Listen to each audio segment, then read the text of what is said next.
ओम। देखिए, ये गायत्री महाविज्ञान है और इसके अंदर 9 प्राणायाम की चर्चा हुई। पंचकोशीय साधना करेंगे तो इसके ऊपर है। जानते प्राणायाम के नाम: लोम विलोम प्राणायाम, सूर्य भेदन प्राणायाम, उज्जाई प्राणायाम, शीतकारी प्राणायाम, शीतली प्राणायाम, भस्त्रिका प्राणायाम, भ्रामरी प्राणायाम,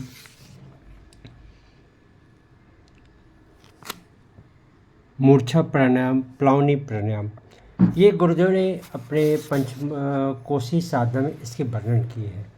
लेकिन आज हम समझने का प्रयास कर रहे हैं कि पतंजलि ऋषि का क्या मत है, पतंजलि ऋषि चाहते क्या है, पतंजलि ऋषि की प्राणायाम की परिभाषा क्या है।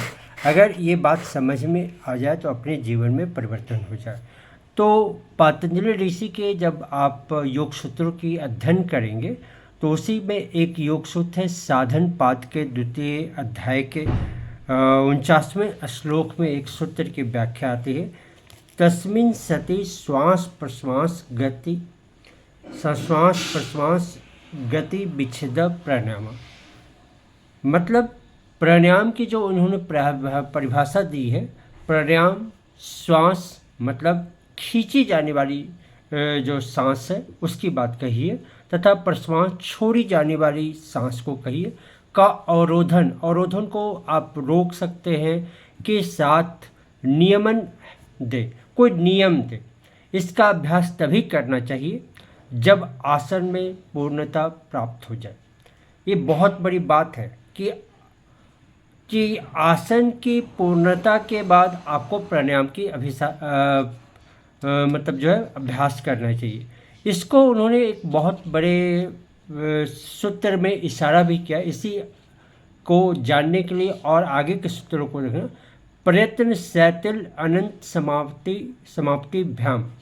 मतलब अगर आसनों की जो परिपूर्णता तभी मिलती है जब इसमें कोई प्रयत्न नहीं करना पड़ता। जैसे आप अंतिम स्थिति में, इसको व्यवहारिक रूप से समझे कि अंतिम स्थिति में जब आप रुक रहे हो तो आपको कोई कष्ट नहीं हो, कोई तकलीफ नहीं हो। चाहे आप पद्मासन में बैठे हो, चाहे आप गुप्त पद्मासन में बैठे हो, मयूरासन में हो, तो जितनी देर अंतिम स्थिति में आपका द्वंद्व नहीं हो, आपके पास द्वंद्व नहीं होगा तो आसन आपके उतने ही सिद्ध होंगे। उन्होंने अगले सूत्रों में लिखा है: ततो द्वंद्व अनभिज्ञात।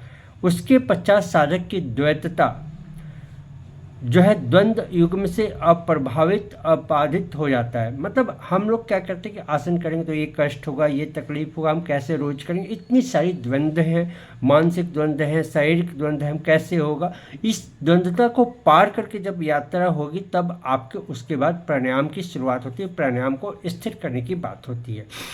तो इस प्राणायाम में देखा जाए तो कहीं ना कहीं इशारा है आपको पूरक सांस लेने का और प्रश्वास यानी रेचक सांस छोड़ने का, और साथ ही कुंभक की तरफ इशारा है। ये उन्होंने कहीं नहीं कहा कि आंतरिक कुंभक करें, बाह्य कुंभक करें। नियमन की बात कही, आप अपनी क्षमता अनुसार कोई नियम बनाइए, कोई नियमितता अपनाइए, इसकी चर्चा जरूर है।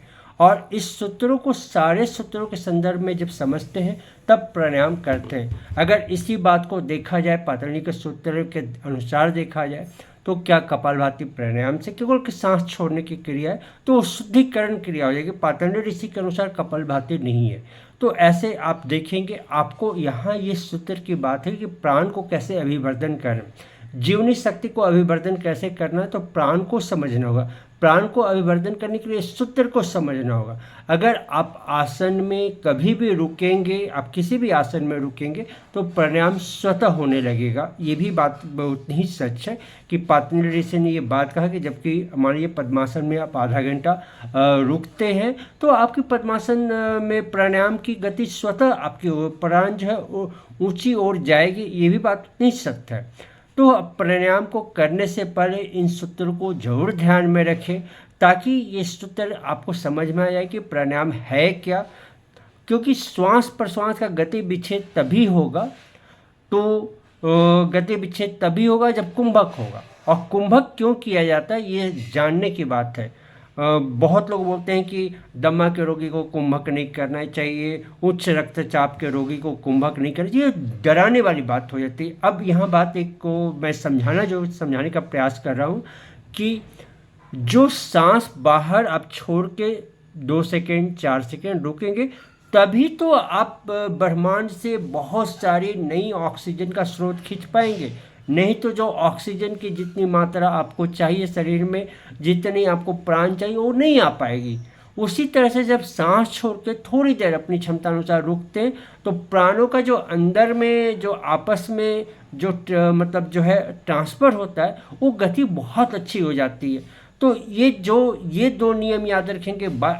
जो बाह्य कुंभक है वो वायुमंडल से ट्रांसफ़र जो है हम अंदर में जितना अच्छा करेंगे, चूँकि हमको लेना है, तो हमको ये नियम याद रखना कि बाह्य कुंभक में अपनी क्षमता अनुसार धीरे धीरे बढ़ाइए, धीरे धीरे क्षमता को बढ़ाइए, आप देखेंगे आपको फ़ायदा करेगा। अंत कुंभक में करेंगे तो जो ऑक्सीजन आपने लिया वो ब्लड में जब तक घुलेगा, पूरी तरह से घुलने देंगे, तब तो प्राणायाम के नियम सक्सेस होते हैं। और इस नियम को आप याद रख के करेंगे और हमें उम्मीद है कि इस प्राणायाम के नियम को समझ पाएंगे। धन्यवाद। ओम शांति।